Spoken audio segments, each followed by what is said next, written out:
Okay, so today is day 60, I guess day would be 67 of being housed, and I made my mind up to record, as I count down to day 70 or week 10 of being housed. I wanted to record just some things that had major importance on bringing me through the crisis situation that I faced earlier this summer, and bringing me from where I was to where I currently am. And and then on day 70, I'll just do a full recap. Um, when today is Tuesday, October the 21st, 2025. So, here, 1 second, just gonna blow my nose. So yesterday I talked about the importance of food and healthy eating, pardon me, to be more specific, and not just healthy eating, but continually seeking healthier options, diversifying those healthy and healthier options, and also um, having a better understanding of when to eat, when not to eat. So, cutting out food after 7 o'clock in the evening, for example. What to eat before a workout that's going to provide me with um, good good energy that's been tested, and then what to eat after a workout to replenish the minerals and nutrients that were exhausted, and also before going into a stint of writing, um, where I needed to have just deeper levels of a focus for long periods of time. Certain foods I found really helped to aid with my mental acuity.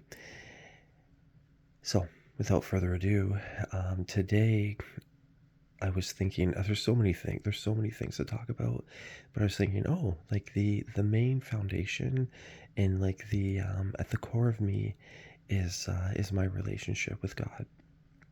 And I was actually at work. I was not my direct supervisor, but somebody that I'm job shadowing. They were talking to me just about random things. Like, it was like a slow moment in the day, and I just mentioned that I was going to volunteer at one of the churches after I was done that shift.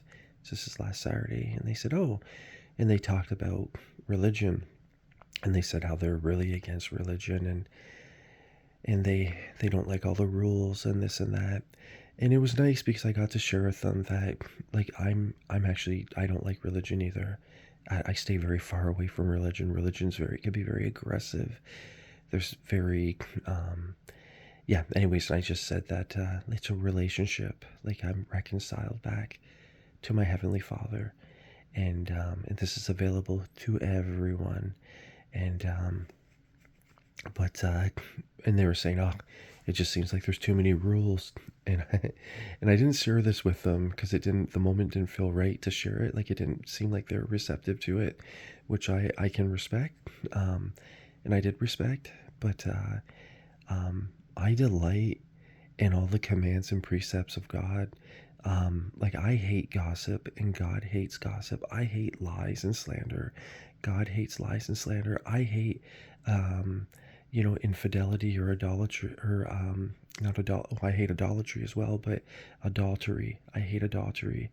Um, I hate seeing people being cheated on. I hate seeing the paranoia that builds in the mind when somebody knows that somebody's been unfaithful, and then that person who's been unfaithful, how, the pride and the hardness of heart and their desperate desire to preserve their reputation, or for self-preservation, they can use past offenses that they've been exposed to as a justifier to lash out at the other person, to keep them away from sniffing around and revealing, the things that they've actually done. I hate the deception that dispenses. I hate the hypocrisy that's revealed, the hypocrisy that's so transparent. I hate the fact that one person, you know, is um, told to believe something um, that's false. So now they're like an illusion has been placed all around them, and then when they're discerning something correctly, they're you know manipulate it into believing that they're seeing things incorrectly. Like they're so like that is so detrimental to like a human psyche, to a person's view of what is good, what is wholesome, what is a virtue, and it can jade their whole perception on life and reality, and it actually creates like a level of like a smokescreen or deception that is actually you know like actually impacts everybody in that community, and it sets a very very terrible and selfish standard. I hate entitlement, I hate greed, I hate selfishness, I hate all those things. I love selflessness.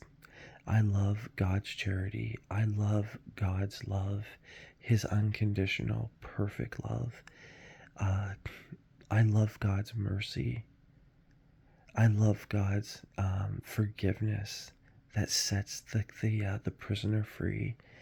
Um, I love God's justice that is impartial. I hate partiality. I hate seeing one group of people being treated insubordinately, and another group of people being treated superiorly. That's partiality is at the root of that. I despise partiality. I love true justice that is that simply hears and dispenses equally to the poor and the rich. That's what I love. And so when this individual was saying this, I was just thinking, oh, like that's just I used to think the same way until it was revealed to me, until I experienced His goodness, um, until I walked with Him and fully surrendered my life to Him and committed everything to Him. Oh goodness, like he's the only one that's worthy to be called good, and He truly is wonderful. And so anyway, so um, this is foundational to everything that I do, foundational to every thought that I have. This is like a pillar that is perfectly, like we're saying, like on a 90-degree angle, perfectly straight. That is at the core of everything that I am and everything that I do. Um, Seeking to serve others, um, or to serve God by serving others, seeking to do the commands of Jesus, to love Jesus by doing His commands, um, seeking to would just hear God's voice and simply act in obedience, to receive the will that God has, and then just to bring it forth, even though there's nothing I could do to bring these things forth out of my own volition, or out of my own understanding, or out of my own works. So it's trusting Him, praying into these things, allowing Him to move everything the way that He's going to move everything, and then allowing Him to position me where He desires me to be. So uh, and I was at the grocery store yesterday, and there's one of the young men that works there, and he was just talking about just various things, and he said to me, he said, what I'm starting to realize is um, there's never anything to worry about when you focus on God. Um, Everything is a good situation. He said, I always say, oh, I'm not doing too good today, or oh, I'm always doing up and I'm always doing down. And he was basically just saying he's gotten used to talking like that when he realizes, why do I have to be up and down all the time?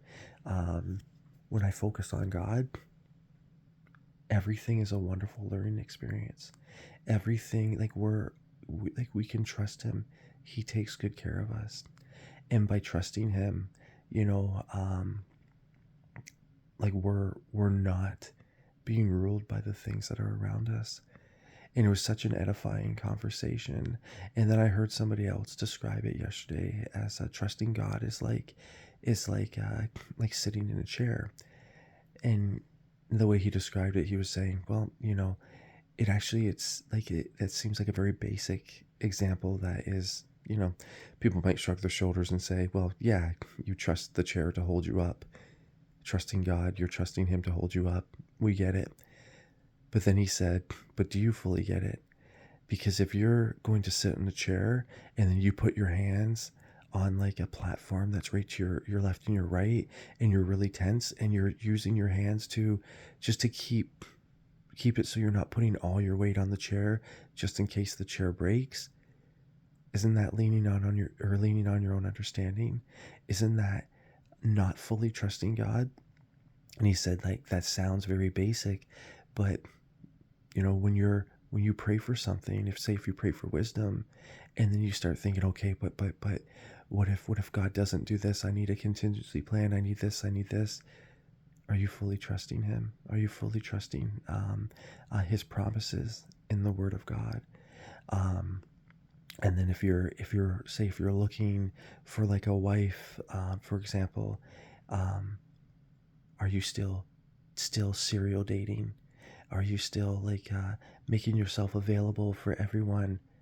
Or are you fully trusting him, so you're just going about your business, doing his will, and you're able just to become more and more comfortable with yourself, to learn more about yourself from him, and then to trust that in that very right moment, the moment he's ordained, he's going to reveal your wife to you, and he's going to reveal you to your wife, and then he's also going to reveal to you that just like the bride waiting for the bridegroom in the when we talk about the 10 virgins, um, the bride goes out to get the bridegroom, so the man will go and pursue the woman. He's already provided everything that you need to know in terms of how to properly live your life. So you don't have to worry. Literally, you don't have to worry about anything at all.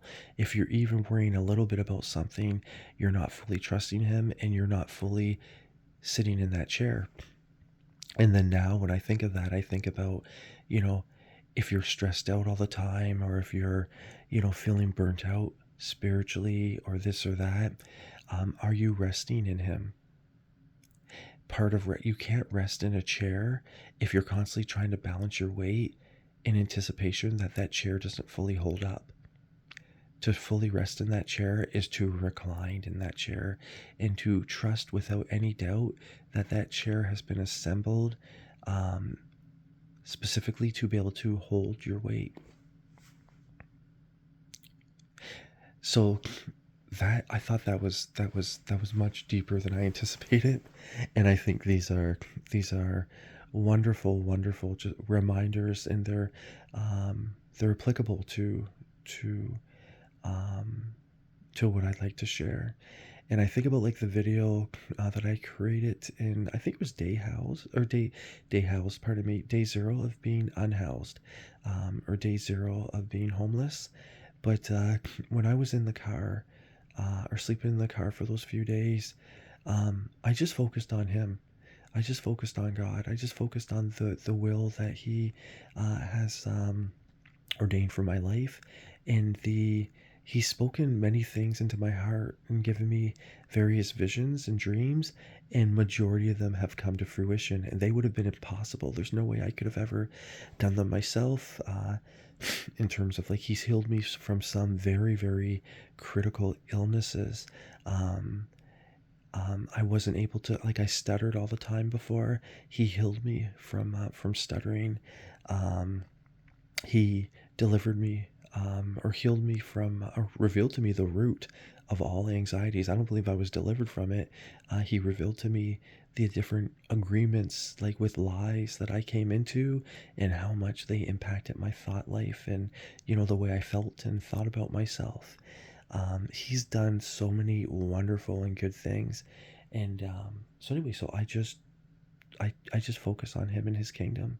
I focus on what he says he wants done in this moment, and my accountability to pray these things forth and to bring them forth.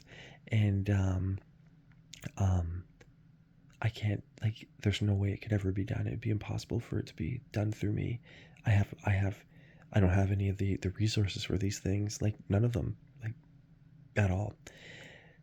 So, but I trust that he spoke these things, and just like he spoke the other things, and I took him at his word and believed and rested in him. And then these things, I watched them come to pass, and oh my goodness, he's been so good. He's been faithful. So it was so even when going through all this, focusing on him, he's the one that has kept my heart full of peace and my mind full of peace. And he has been completely wonderful. So I'm able to be present with present company, and I'm able to have access to the different thoughts that you need access to when you're going through a trial or a crisis situation. So I'm very joyful to be able to share that how good God has been and how he is a staple. Um, and he's the reason why, the foundational reason why I am I am where I am now, as opposed to the different ditches that are on the right and the left that I could have fallen into while going through the crisis situation. He's the one that ordered my steps, and he's the one that directed my steps, and he alone is worthy to be called good.